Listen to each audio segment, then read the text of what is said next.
Nah, kemudian teori ini dinamakan Simmons Behaviorism Theory. Ya. Oke, nah ini pengertiannya ini. Crucial to this theory is the concept of satisficing behaviors. Nah, artinya apa? Artinya achieving acceptable economic objective while minimizing complications and risk, as contrast with the traditional emphasis on maximizing profits. Jadi kalau zaman dulu itu kan dalam tujuan ekonomi itu kan bagaimana caranya mendapatkan profit sebesar-besarnya ya, maximizing profits. Nah, kalau teori satisficing ini beda. Nah, tujuan ekonomi bukan untuk mencapai profit yang tinggi, tetapi bagaimana cara meminimalisir masalah dan resiko. Nah, itu inti teorinya seperti itu.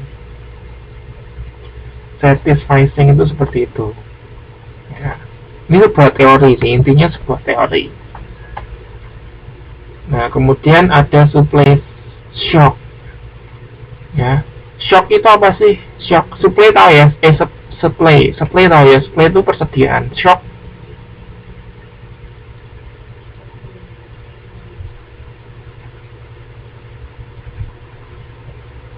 Oke.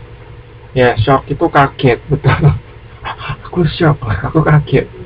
Nah, ini ada kaitannya juga sih sebetulnya ya. Supply shock itu pengertiannya adalah a sudden disturbance in the supply of some goods or service. Artinya apa? Yaitu sudden itu tiba-tiba ya. Orang tuh kalau kaget itu kan tiba-tiba ya, tiba-tiba. Nah, jadi ini disturbance itu semacam masalah lah ya, masalah yang terjadinya itu tiba-tiba ya, dimana masalah ini terkait dengan supply atau persediaan barang. Nah, ini datangnya tiba-tiba. Supply shock tuh misalnya kayak itulah, kayak misal terjadi bencana di ini kasusnya waktu itu ya, waktu Thailand kebanjiran tahun kapan ya, tahun lalu itu nggak salah, itu kan juga terjadi supply shocks di perusahaan Honda yang punya mobil Honda yang punya pabriknya di mana, di Thailand itu kan, kemudian supply-nya terganggu itu, jadi persediaan barang Hondanya itu terganggu karena itu terjadi kebanjiran di Thailand. Nah, itu salah satu contoh supply shocks itu seperti itu. Nah, sekarang ada juga supply side economics. Apakah itu? Nah, ini juga sebuah teori ya, sebuah teori yang dikemukakan oleh Lafer. Nah, ini mengatakan bahwa intinya adalah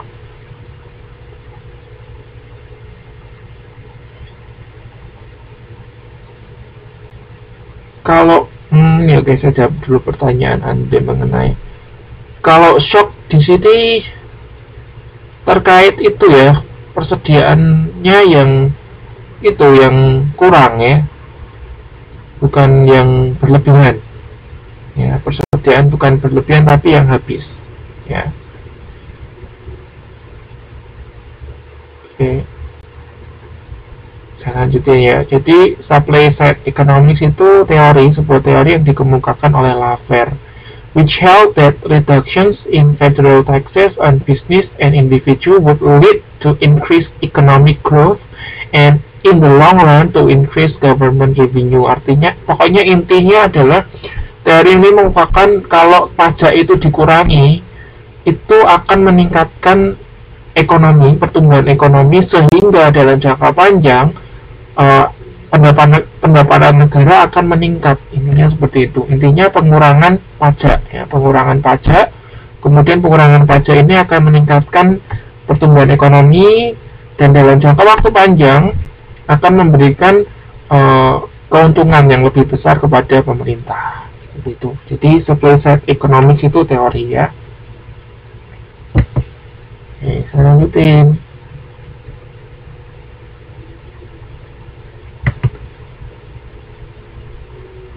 Nah, tax equity, tax itu kan pajak, equity itu kan sama ya, equity sama. Nah, what designers of tax system try to achieve, the notion behind tax equity is that while paying tax is not pleasant, at least it should be fair. Fair itu adil ya. There are two aspects of equity, horizontal and vertical.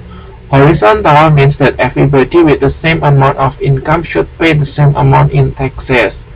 Sedangkan kalau vertical means that people with more income should pay more taxes. Jadi tax equity ini semacam jadi salah satu fungsi pajak di Indonesia itu kan untuk sebagai usaha untuk menyamakan distribusi pendapatan. Jadi kalau misal orang yang memiliki income yang besar akan dikenakan pajak lebih besar, sedangkan orang yang memiliki income lebih kecil akan dikenakan pajak lebih kecil.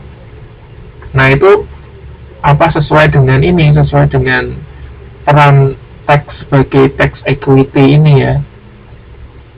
Nah, kemudian ini ada dua macam nih tax equity ya. Ada yang horizontal, ada yang vertikal. Kalau horizontal artinya setiap orang itu harus membayar pajak sama ya. Kemudian mungkin bagi beberapa orang mengatakan ini adil. Yang dinamakan adil itu seperti itu, ketika semua orang dengan pendapatan seberapapun membayar pajak yang sama. Beberapa orang mengatakan horizontal itu sudah tax equity. Nah, ada beberapa orang lain juga mengatakan itu nggak fair. Yang fair itu yang vertikal, di mana orang yang memiliki pendapatan yang besar harus membayar pajak lebih besar gitu ya. Nah, ini tergantung dengan kebijakan pemerintah ya. Kebijakan pemerintah seperti apa. Kalau di Indonesia menggunakan vertikal, di mana orang yang penghasilannya lebih besar dikenakan pajak lebih besar. Kalau di Amerika juga menggunakan tax equity yang vertikal. Masih ingat ya yang pertemuan sebelumnya kan kita juga pernah bahas mengenai saya dulu paham. Itu kita bahas mengenai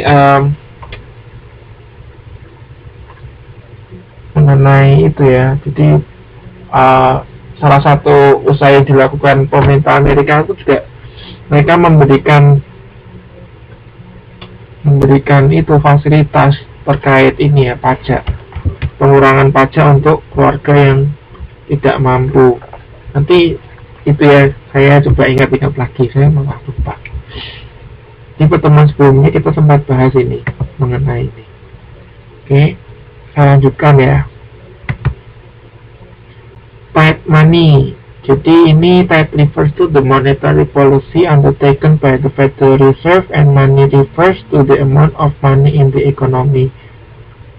Jadi ini salah satu kebijakan moneter ya, kebijakan moneter yang dilakukan oleh Federal Reserve. Masih ingat ya, Federal Reserve itu adalah bank sentralnya USA, bank sentralnya Amerika. And money refers to the amount of money in the economy. Jadi uang di sini adalah jumlah uang yang beredar ya, yang beredar di suatu tempat.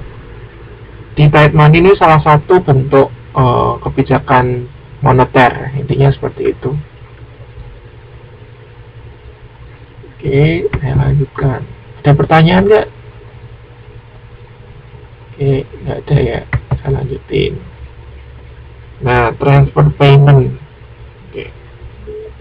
Ini tidak ada hubungannya dengan itu ya, dengan Anda mentransfer uang ke Indonesia, kemudian Anda pakai bank BRI atau bank Mandiri gitu ya, bukan tidak ada masalahnya dengan transfer uang ya.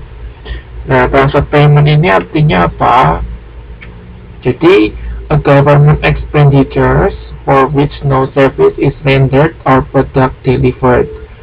Most transfer payments are a form of welfare, social security, unemployment benefits, and Medicare. Jadi ini transfer payment itu semacam usaha pemerintah untuk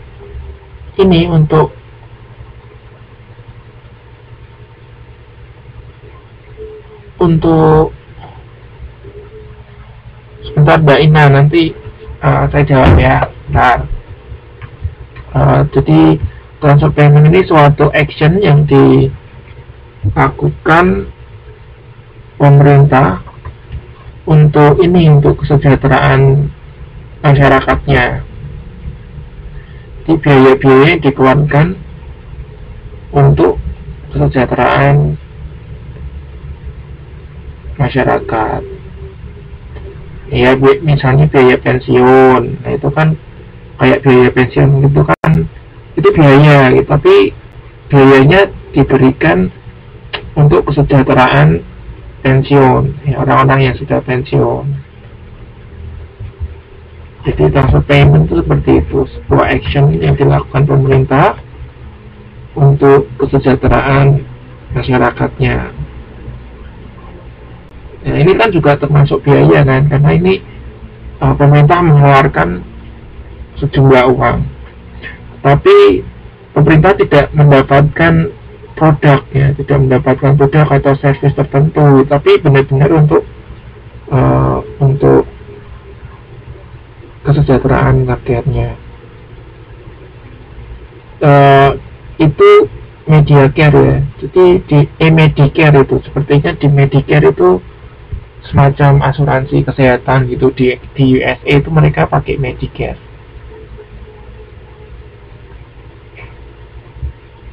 Oke, saya lanjutkan.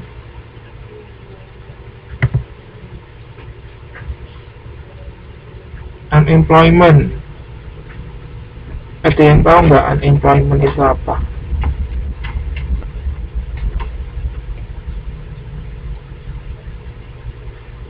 Iya, pengangguran. April pintar, Mbak April pintar ya.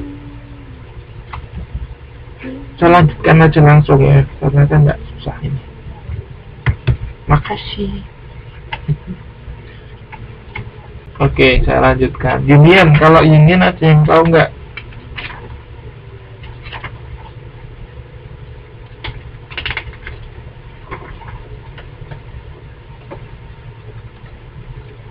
Ya, organisasi apa Andre?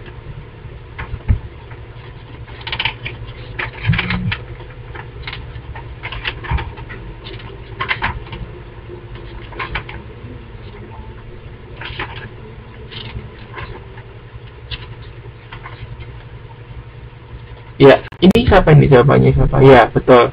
Jadi union itu lebih ke itu ya, organisasi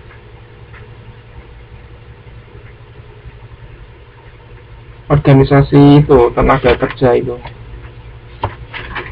Union itu lebih terkait organisasi itu tenaga kerja.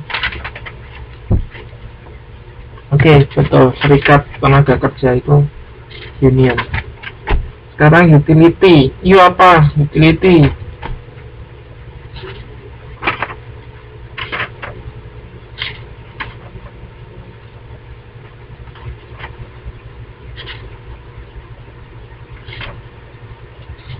Ya, boleh diartikan kepuasan. Ya, boleh diartikan kepuasan. Kalau di sini diartikan the determinations of the prices of goods and services. Jadi ini determinasi harga untuk produk dan jasa. Boleh diartikan juga kepuasan ya. Bukan kekuasaan. Utility itu ini ya, boleh dikatakan kepuasan. Oke, sudah pada tahu ya.